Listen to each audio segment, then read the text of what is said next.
What's up, ladies and gents? This is KC Kid, coming at you with another Destiny video. Today we're taking a look at the Nightfall, the SABER Nightfall. Now, whenever this strike is the Nightfall, it makes everybody groan because everybody knows this beginning Warsat area is terrible. So what I want to do is kind of try to alleviate your fears and potentially let you try out the Nightfall this week on your own. So if you enjoyed this video, go ahead and smack that like button and subscribe to the channel. Now we had taken here, so immediately I turn around and kill these two orbs. The last thing I want is taken enemies spawning around. We died a number of times leading up to here, and there were a few different taken orbs on the path to getting up to the Warsat. I killed all of those too, so I just didn't want any enemies to be spawning in behind me. That's going to be one thing you want to keep in mind, because you have chafe on, which means you do not have a radar, and that makes things really tricky. Also, have a buddy.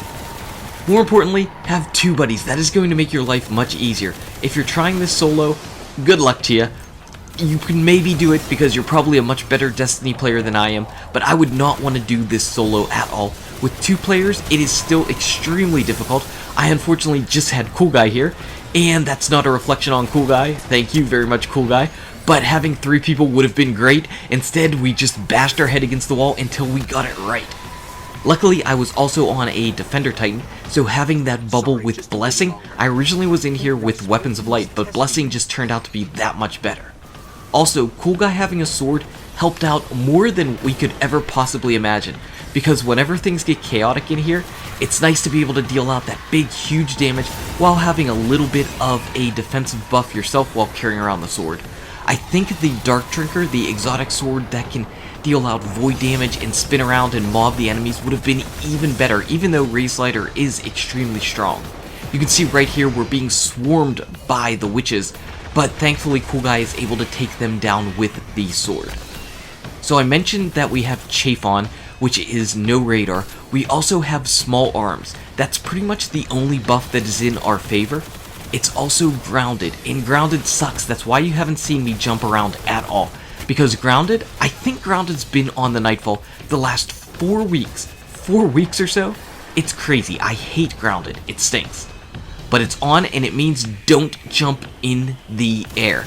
I can't stress that enough. If you're in the air, you're going to get shot and you're going to get killed immediately. Immediately.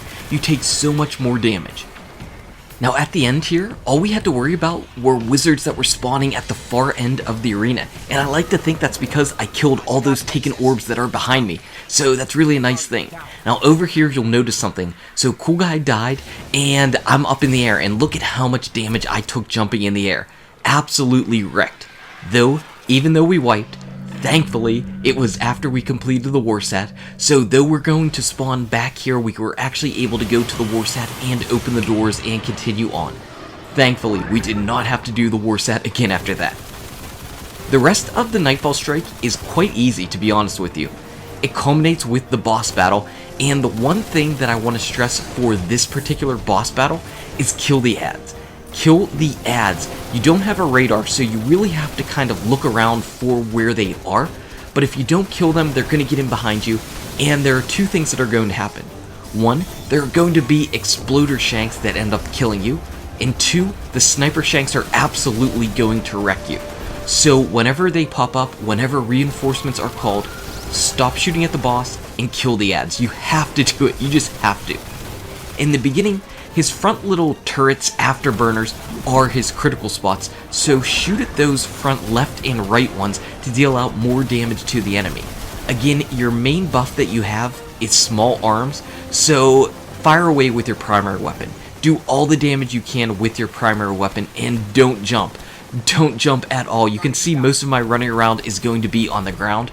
Right here, I thought we were absolutely toast, because trickle's on as well. Another just terrible modifier for you that's going to make all your abilities recharge slower, but thankfully I was close enough to my bubble where I was able to pop it around Cool Guy, and I thought I was done for. With the exploding shanks around here, I'm like, this looks bad, but I'm destroying them with my bubble a little bit in the way, and with Blessing of Light it's able to protect me just enough. I managed to survive that somehow, and I want to get Cool Guy up so badly. I do have on my Helm of Saint 14, and that blinding effect really helped out a lot. Really, in rewatching this clip, I can't thank my bubble enough. It allowed us to have a protective home base that let me deal out big time damage to the Shank, because after his health got down low, you can see now I'm pelting him in the middle of his face. That's where his critical spot will be for the remainder of the match. But I can keep popping in and out of Blessing of Light, though my bubble is officially gone now, and it is time to run away. There are reinforcements that are coming now. This is time to start looking around the arena. Again, if you're not looking around the arena, you're probably going to get killed by something because you have no radar. So you have no way of knowing if something is sneaking up behind you. So run around a little bit, kind of do big sweeps, see what little Shanks you can kill, and take them out. Now finally we get some more reinforcements, and I know that these are the sniper Shanks. I'm killing these two at the far end, and Cool Guy is taking care of the ones on the opposite end. You see, one shot from a sniper Shank can really almost kill you immediately.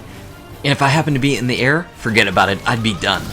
But Frank the Shank is chasing me, and Cool Guy was able to put out damage while he was chasing me. One final sniper Shank ended up popping up, and it made me nervous that others were still going to be around the arena. They are not. Frank is pretty low on health. He's running into Cool Guy. I'm getting a few shots in behind him, and he falls. That is it. And I have a legendary Ingram there, so this means that I probably could get a strike-specific drop. Let's take a look. And yes, we did get the Devouring Maw. That's the helmet for the Warlock, which is awesome, really awesome looking. Lightning and electricity and lights going all over the helmet. Unfortunately, we don't get to see a preview of it, so you're going to have to take my word for it, or maybe run the strike yourself and potentially get it as a drop for yourself. Now, I've got so many freaking helmets, I don't even know how I'm going to hold on to this, but I do want to hold on to the helmet just for the looks of it, for no other reason but the looks. Finally, after doing all that Nightfall, we need to get our Nightfall ghost. No! Is it a ghost? I don't know. We're going to find out right here. It is not. It is actually the Tychonaut? Whatever it is, I don't own it. I completely forgot about this helmet for the Titan. Lets all of your rockets have tracking. I'm glad I have it now because I didn't have it before. Anyway, guys and gals, thank you so much for watching. If you enjoyed the video, smack that like button. Subscribe to the channel to keep updated on daily Destiny content. Check out these awesome videos. Good luck with your raids, your drops, your Nightfall, and I'll see you around in Destiny. Frank's Maw.